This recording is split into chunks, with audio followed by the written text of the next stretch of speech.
இன்னைக்கு நம்ம வேர்ல்ட்ல எங்க பார்த்தாலுமே get rich schemes, instant results, instant gratification இப்படின்ட்டு எதையுமே டக்குன்னு பண்ணிறணும் அப்படின்றது தான் நினைக்கிறாங்க. யூடியூப தொறந்தாலே how to become a millionaire with no எக்ஸ்பீரியன்ஸ்னு சொல்றாங்க. இல்லன்னா 6 மாசத்துல 1 மில்லியன் சப்ஸ்கிரைபர்ஸ் எப்படி ரீச் ஆகுறதுங்கிறாங்க.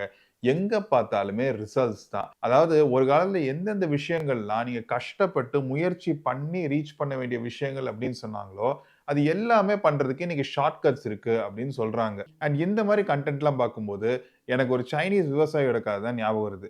சைனால ஒரு விவசாயி ஒரு மரத்தோட விதைய நட்டு வச்சு, அதுக்கு தினமும் தண்ணி ஊத்தி களை புடுங்கிட்டே வந்துட்டு இருந்தாராம். எந்தவித ரிவார்டும் எதிர்பார்க்காம அந்த வேலைய அவர் தவறாம செஞ்சுட்டே இருந்தாரு. நாட்கள் மாதங்களாச்சு, மாதங்கள் வருஷங்களாச்சு. ஆனா ஒரு இலை கூட இன்னும் பூக்கல. ஊர்ல இருக்க எல்லாருமே, "இது என்னடா பைத்தியக்காரரா இவரு? எந்த இதுவும் வளர மாட்டேங்குது. இதுக்கு போய் எதுக்கு டெய்லி தண்ணி ஊத்தி களை புடுங்கிக்கிட்டு இருக்காரு?" அப்படின்ட்டு சிரிப்பாங்களாம். இவரும் ஆனா எதையுமே காதுல வாங்கிக்காம, தினமும் அவரோட வேலைய அவரு செஞ்சுகிட்டே இருந்தாரு.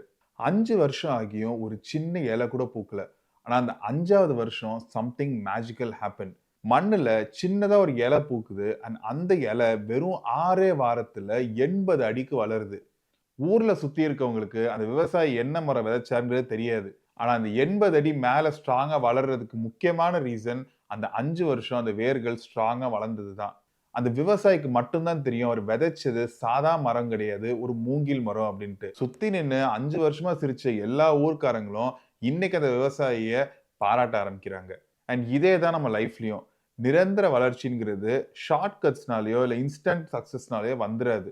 இது நம்ம டெய்லி எடுக்கிற ஒரு 3 ஆக்ஷன்ஸ், நம்ம கான்ஷியஸா கூட எடுக்காத ஒரு 3 ஆக்ஷன்ஸ்னால வரது தான். ஸோ அது என்னென்னங்கிறத இந்த வீடியோல அடுத்து பார்ப்போம். So first action consistency. Consistency it's just showing up every day.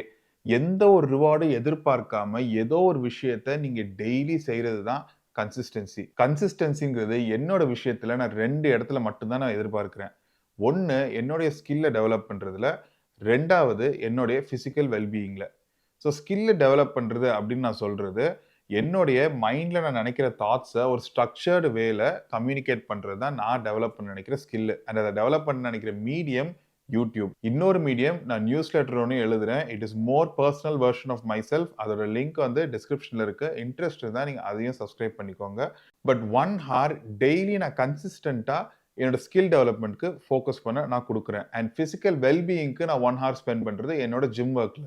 And the best time to finish off this consistency is in the morning. And என்னோட மார்னிங் டெய்லியே நான் இத கன்சிஸ்டன்ட்டா பண்ணி முடிச்சதுனால, அது குடுக்குற ரிசல்ட்டோட எஃபெக்ட்டே வந்து எனக்கு அந்த டேக்கு இன்னமும் மோட்டிவேஷன் தான் தரும். அண்ட் இந்த யூடியூப், லிங்க்டின் குருஸ்லாம் சொல்லுவாங்க, நீங்க கன்சிஸ்டன்ட்டா போஸ்ட் பண்ணணும். கன்சிஸ்டன்ட்டா நீங்க போஸ்ட் பண்ணீங்கன்னா, உங்களுக்கு இந்த அல்காரிதம் வந்து உங்களுக்கு ஹெல்ப் பண்ணும், உங்கள புஷ் பண்ணும் அப்படின்லாம் சொல்லுவாங்க. அல்காரிதம் புஷ் பண்ணுதா, பண்ணலையான்னுலாம் எனக்கு தெரியாது. ஆனா நீங்க ஆஸ் எ பெர்சன் கன்சிஸ்டன்ட்டா ஏதோ ஒரு விஷயத்த நீங்க பண்ணிக்கிட்டே இருக்கும்போது, உங்களுக்கு அந்த ஸ்கில்லையுமே டெவலப் ஆகும். நீங்க ஒரு பெர்சனா, ஒரு ஹியூமனா நீங்க வந்து டெவலப் ஆயிட்டு தான் இருப்பீங்க. அண்ட் இந்த இம்ப்ரூவ்மென்ட் நெறைய பேருக்கு கண்ணுக்கு தெரியவே தெரியாது. அண்ட் இத தெரிஞ்சுக்கிறதுக்கு ஹெல்ப் பண்றது தான் இந்த second point, self reflection. Consistency உங்களுக்கு எக்ஸ்பீரியன்ஸ் தரும். ரிஃப்ளெக்ஷன் அந்த எக்ஸ்பீரியன்ஸ எப்படி இன்சைட்ஸா மாத்தலாம் அப்படின்றத சொல்லி தரும். ரிஃப்ளெக்ஷன் வந்து ஒரு காம்பஸ் மாரி. இப்ப இந்த கடல்ல போம்போது வந்து நம்ம இப்போ கரெக்ட்டான டைரக்ஷன்ல போறோமா அப்படின்ற மாரி சொல்லுவாங்கல்ல. அதே மாரி கான்செப்ட் தான் ரிஃப்ளெக்ஷன். நீங்க போற பாதை சரியா, தப்பா அப்படின்னு ஐடென்டிஃபை பண்றது தான் ரிஃப்ளெக்ஷனோட பர்ப்பஸே. நீங்க பண்ற வேலை வந்து உங்களுக்கு புடிச்சு பண்றீங்களா? புடிக்காம பண்றீங்களா? ஏதோ ஒரு பெரிய ப்ராஜெக்ட் நம்ம எடுக்க போறது வந்து, உங்களுக்கு அது உண்மையிலேயே வந்து உங்களோட ஃபேமிலி வெல் பீயிங் வந்து அந்த ப்ராஜெக்ட் நல்லா இருக்குமா? இல்ல வெறும் பணத்துக்காக அந்த ப்ராஜெக்ட் பண்றீங்களா? இந்த மாரி விஷயங்கள்லாம் வந்து ரிஃப்ளெக்ஷனால மட்டும் தான் கிடைக்கும். அண்ட் நெறைய பேர் வந்து ரிஃப்ளெக்ஷனாலே ரிக்ரெட்ஸ் தான். நம்ம பண்ண டிசிஷன்ஸ பத்தி நம்ம வந்து ரிக்ரெட் பண்ணி நெனைக்கிறோம் அப்படின்ற மாரி நெனச்சுக்குவாங்க. It's not the case. ரிஃப்ளெக்ஷன்ங்கிறது it is more refinement of your thoughts வந்து இன்னும் கிளியர் ஆக்குறதுக்கான ஒரு ஆப்பர்ச்சுனிட்டி தான் ரிஃப்ளெக்ஷன். அண்ட் இது ஏன் ரொம்ப முக்கியம்னா, 3வது ஆக்ஷனுக்கு இது ரொம்ப ரொம்ப முக்கியம். And what is the 3rd action? It is the multiple choices that we make each and every day.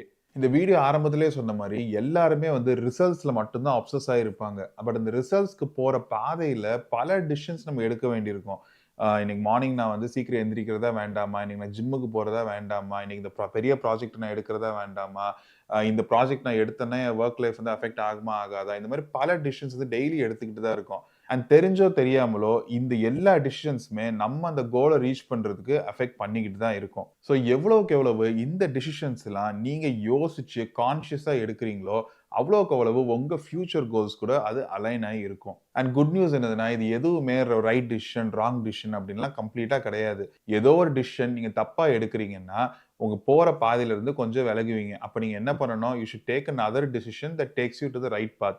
So ஒவ்வொரு டைமும் ஒரு தப்பான டிசிஷன் எடுக்கும்போது, விலகுனீங்கன்னா, விலகுறது உங்களுக்கு தெரிஞ்சிருச்சுன்னா, நீங்க கான்ஷியஸா அடுத்து உங்க கோலுக்கு ஏத்த மாரி ஒரு டிசிஷன நீங்க எடுக்கணும்.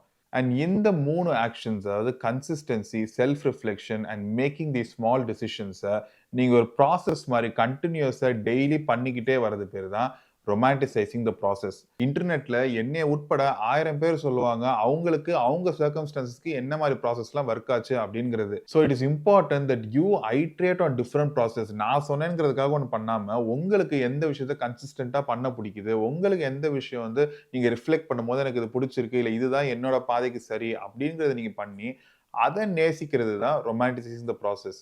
It is romantic only for you. It is not necessary that நீங்க ரொமான்டிக்ன்னு கன்சிடர் பண்ற ஒரு ப்ராசஸ் எல்லாத்துக்கும் ரொமான்டிக்கா தெரியணும் அப்படிங்கிறது.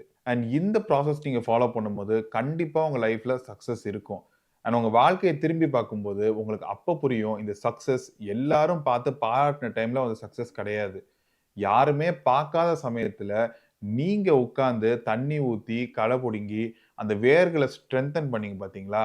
அப்ப பில்ட் ஆன சக்சஸ்ன்னு உங்களுக்கு புரியும். அண்ட் இந்த மைண்ட் செட் இருக்கிறது தான் growth mindset அப்படின்னு சொல்லுவாங்க. So do check out the video where I discuss in detail about the growth mindset. நான் அந்த வீடியோல ஆல்ரெடி மென்ஷன் பண்ண மாரி நான் ஒரு புது நியூஸ் லெட்டரும் ஸ்டார்ட் பண்றேன்.